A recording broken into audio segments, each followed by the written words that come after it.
to my channel. I do appreciate it. Please excuse me. I am suffering from really severe allergies right now. It really came out of nowhere. But we're making it happen. It's my first day back in a couple of days, and this all came up yesterday. So we're making the best of it right now. I am here at Updike Distribution Center right now, waiting to pick up some Celsius beverages to take that to Goodyear, and we're going to end our day at Mira Loma, California. But before we do that, we got a couple of stops here in Arizona, and then from there we're going to go fuel up, and then we're going to head out to California.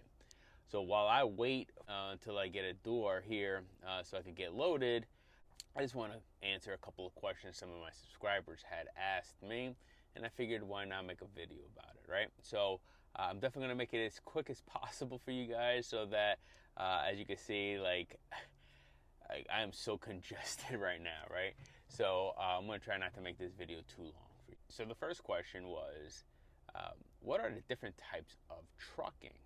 Well, truck driving is a career with many options. You could drive locally, or you could go over the road. You could work for a company, or you could be an owner-operator.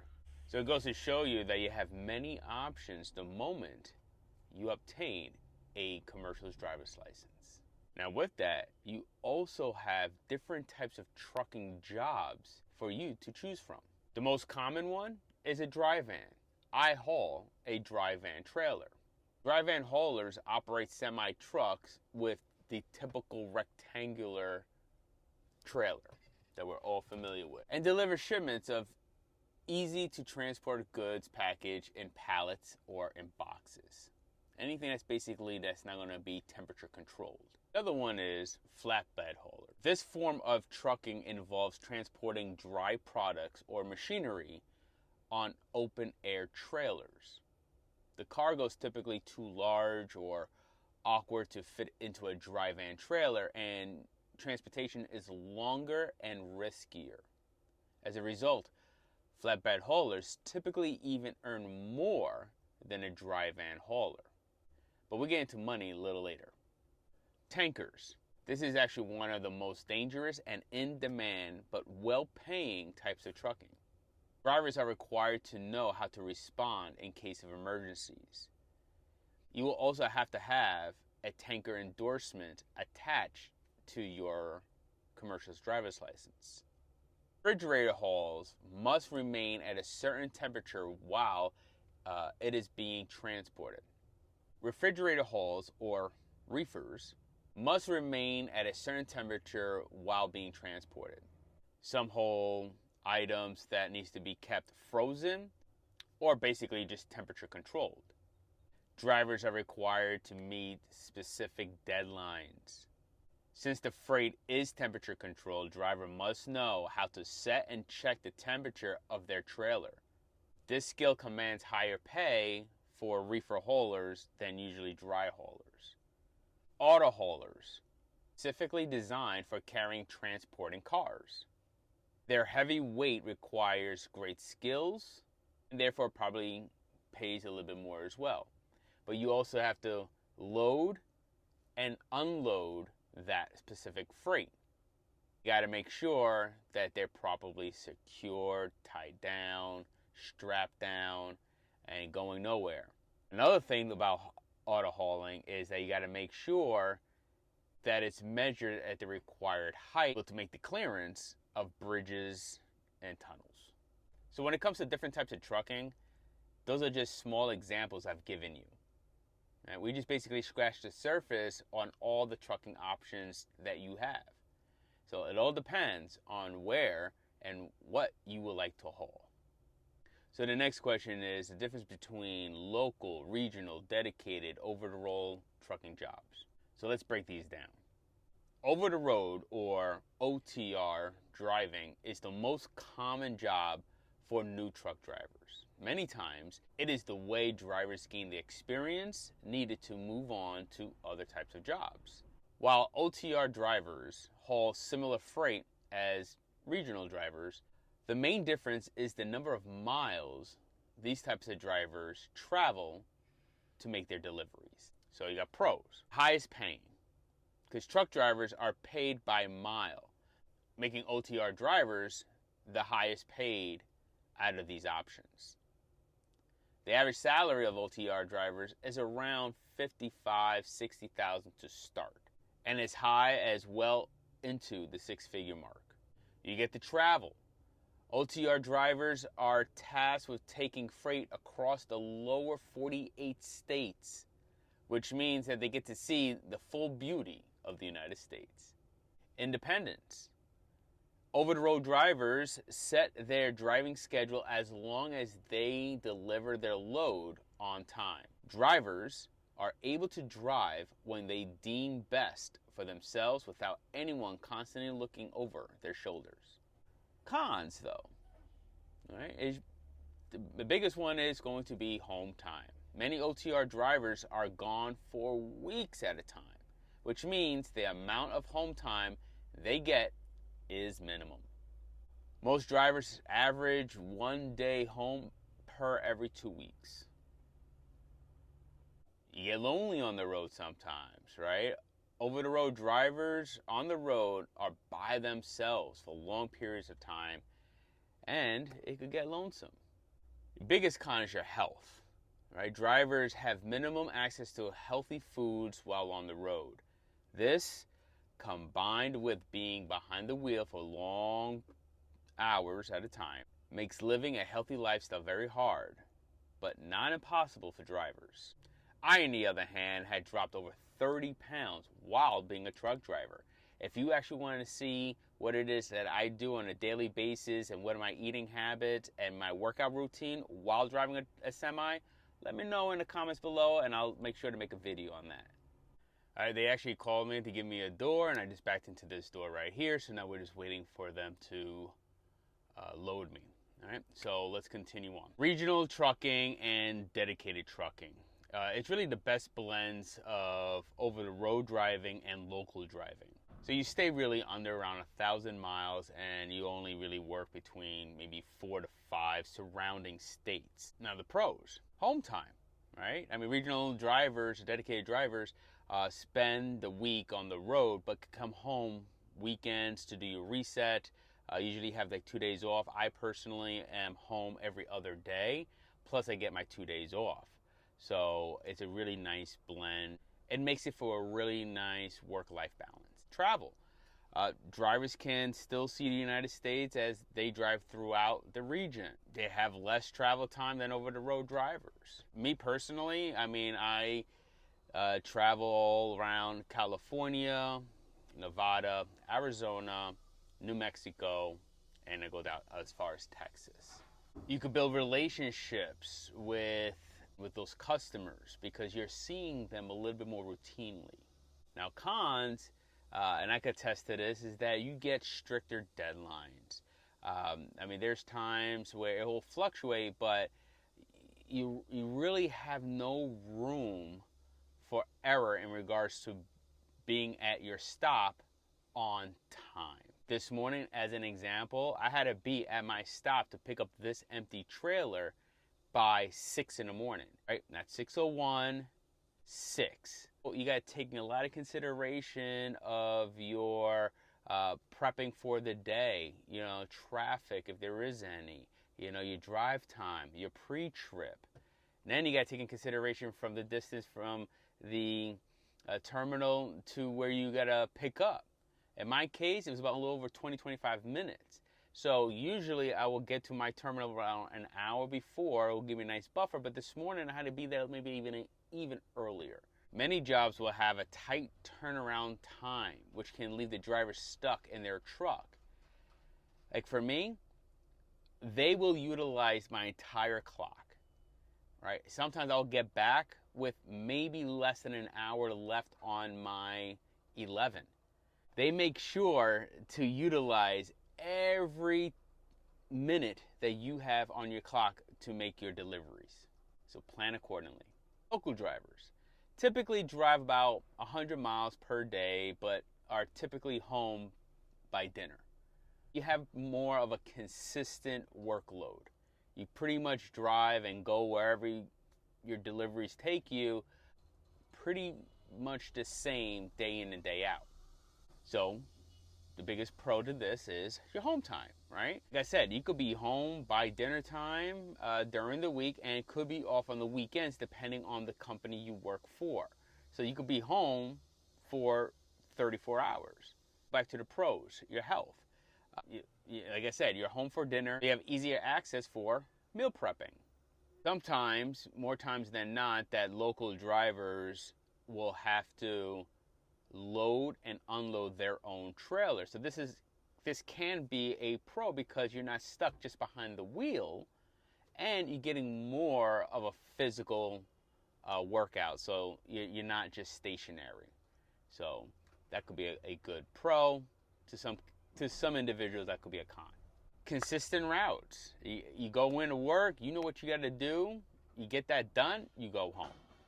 Now, con, right? As good as that might sound, it will affect your pockets because you're not traveling as far. The pay opportunities are less than regional, dedicated, and definitely a lot less than over-the-road drivers. You can make on an average on the low end around $41,000. You could probably even get close to the $60,000 mark. Some drivers, that manual labor could be a con for you. Being in, let's say, in a hot state such as Arizona, you're not going to want to be in a back of a trailer with no ventilation, basically, and unloading pallets. But it's a good workout. Once you've graduated your CDL school, 9 out of 10, you're probably going to be thrown in over the road, like I mentioned before, just to get that experience. But recognizing the differences of each job type can actually help you to decide what type of career options will best suit you. Ooh, it's hot. Oh, much better. Okay, now that we got the what you want to haul and how you want to haul it out the way, now you got to decide for yourself whether or not you want to haul it by yourself or with a partner. Well, that's the next question. The difference between team driving and solo driving and your pros and cons to that. So let's break this down. Why choose team driving? So let's go straight into the pros and cons to this. So the pro, the biggest one is more money. That's why anybody and everybody get into team driving. As a team driver, you'll be able to keep your truck running for double the time that you would as a solo driver. Usually, team drivers will switch off when one is done for the day, meaning that you can keep your truck going for significantly longer. This extra runtime means you can potentially earn more money than you would alone. Though earnings are split in half, overall you can still earn more since you'll be driving your freight in half the time it would normally take. But hey, if you could find a significant other or a friend, I mean, that'd probably be your best bet, right? Even though you guys are splitting it down the middle, you guys have a joint bank account, that would be pretty sweet. You have a companion.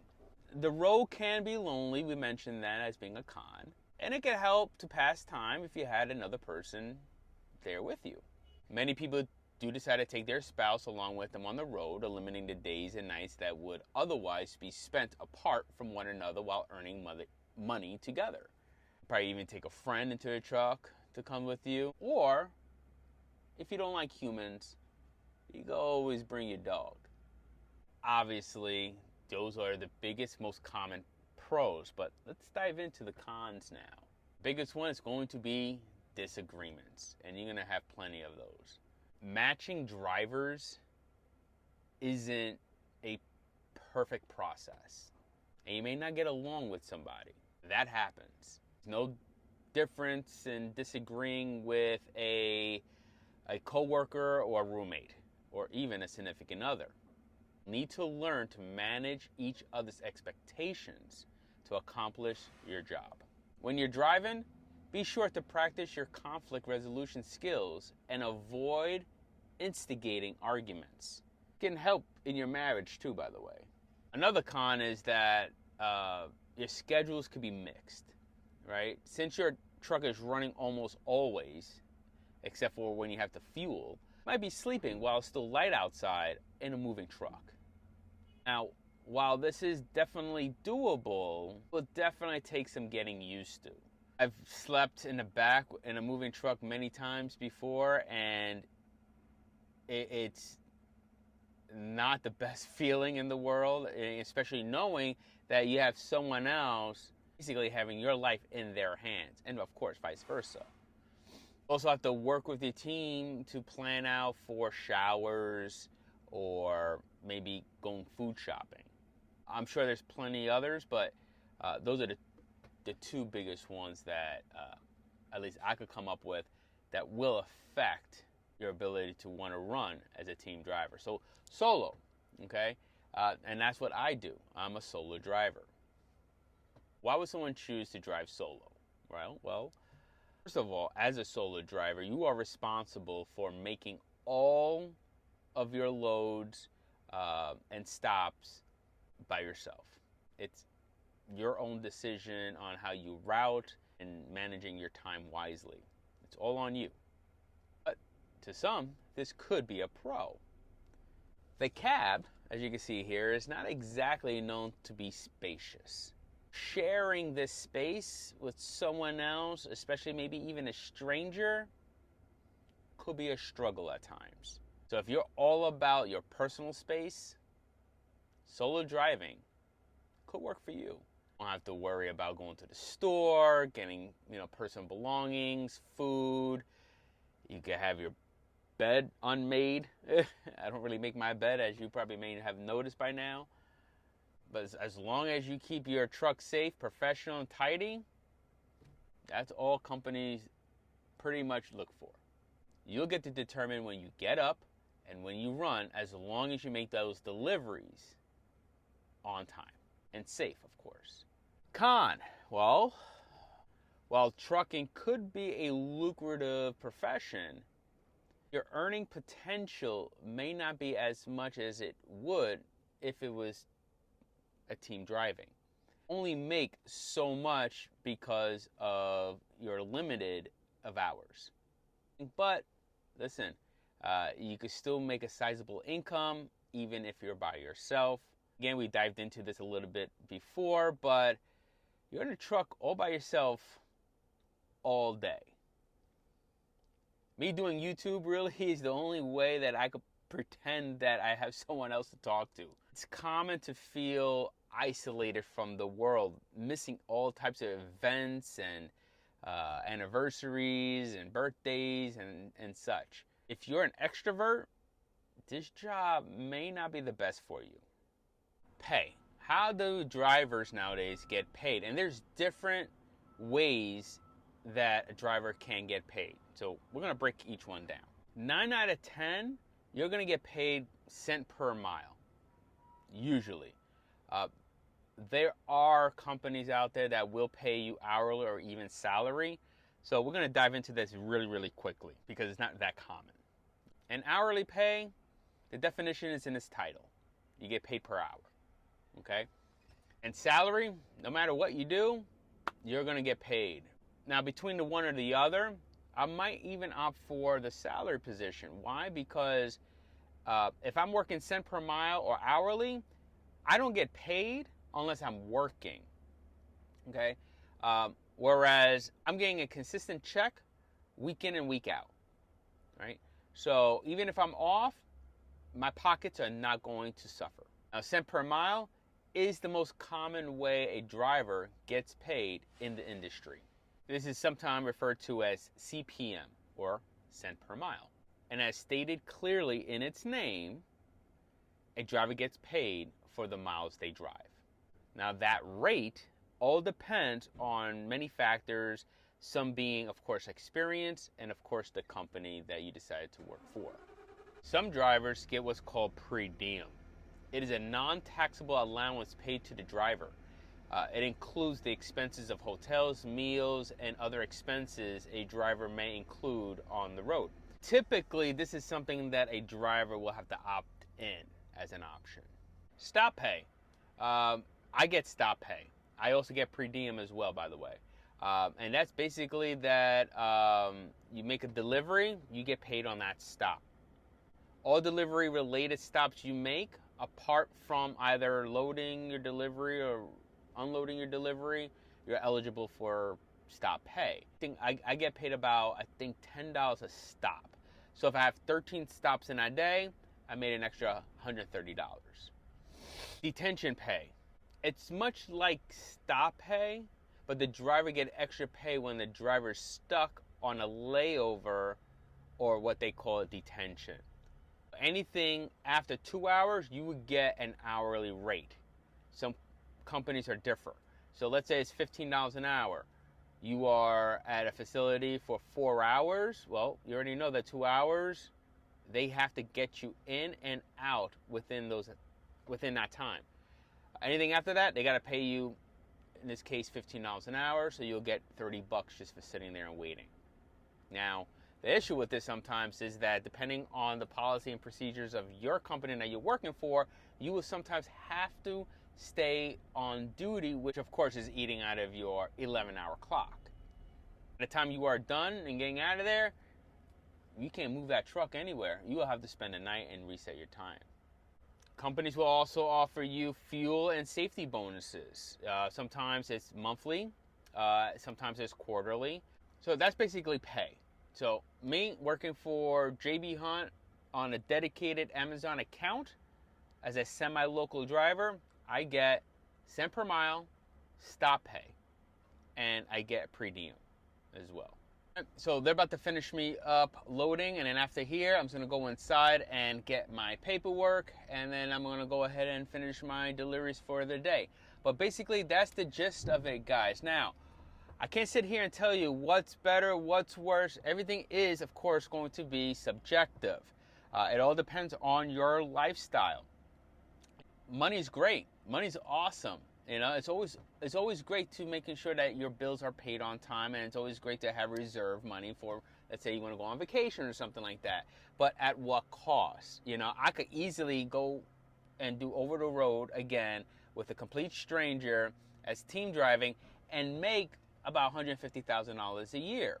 But at what cost? By the time I come back home, I won't have a relationship to come home to. So that to me has more of a value than what I'm actually getting paid. Now, if I was back in my 20s again, hell yeah, that's exactly what I'll be doing. But my life, it's a little different today than it was, 20 years ago. For you just got to figure out what will work for you. For most people, be honest with you, if you make $50,000, $55,000, $60,000 a year, that might be good money for you. So then you don't necessarily have to work as hard. So maybe local driving will be for you, where you're home every day and you can have a good and healthy lifestyle, and your bills will be paid off, right? So again, guys, I hope this video helped to break down all the different types of trucking jobs that there are out there and how they get paid. And I kind of hope that you use this video as a tool so when you do finish your CDL school, that you make a best decision for you. Guys, let me know if this video helped you out. Let me know if this video was informative, and let me know by giving this video a thumbs up. All right, guys, I'm gonna go inside and get the paperwork. Again, thank you very, very much for tuning in, and of course, I want to see you on the next one. Take care of yourselves.